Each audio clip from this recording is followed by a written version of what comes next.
সময়ের সাথে সাথে যেন সিস্টারের সন্দেহটা বেড়েই চলেছে। সূর্যের সকল কর্মকাণ্ড দেখে তার মনে একটু একটু সন্দেহ হচ্ছে। একদিন স্কুল ছুটির পর সূর্য যখন সোনা রূপাকে নিতে আসলো তখন সিস্টার গিয়ে বলল, আপনি যতই ওদের বাবা হন কিন্তু মা ছাড়া সন্তানদের লালন পালন করা খুবই কঠিন। তখন সূর্য মনে মনে বুঝতে পারে আসলে সে ভুল করছে সোনা রূপাকে তাদের মায়ের কাছ থেকে দূরে এনে। কিন্তু সে কিছুতেই সোনা রূপাকে দীপার কাছে আর যেতে দেবে না। সে সোনা রূপাকে নিয়ে আলাদা একটা পৃথিবী গড়তে চায়। সে শুধু সোনা রূপাকে নিয়ে সুখের একটা সংসার গড়তে চায়। এদিকে দীপাও খুঁজতে খুঁজতে প্রায় কাছেই চলে এসেছে তার মেয়েদের।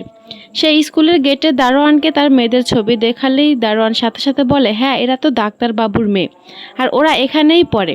তখন দীপার আর আনন্দের শেষ থাকে না। সে বুঝতে পারে আমি আমার মেয়েদের খুঁজে পেয়ে গেছি আর ওরা ডাক্তার বাবুর সাথেই আছে। এদিকে পরদিন সকালে সূর্য যখন সোনা রূপাকে সাইকেলে করে স্কুলে নিয়ে যাচ্ছিল তখন রূপার খুব আনন্দই লাগছিল, কিন্তু সোনার খুব অস্বস্তি হচ্ছিল। তখন সূর্য বলে, আস্তে আস্তে সব ঠিক হয়ে যাবে, তুমিও এই পরিবেশের সাথে নিজেকে মানিয়ে নিতে শিখবে।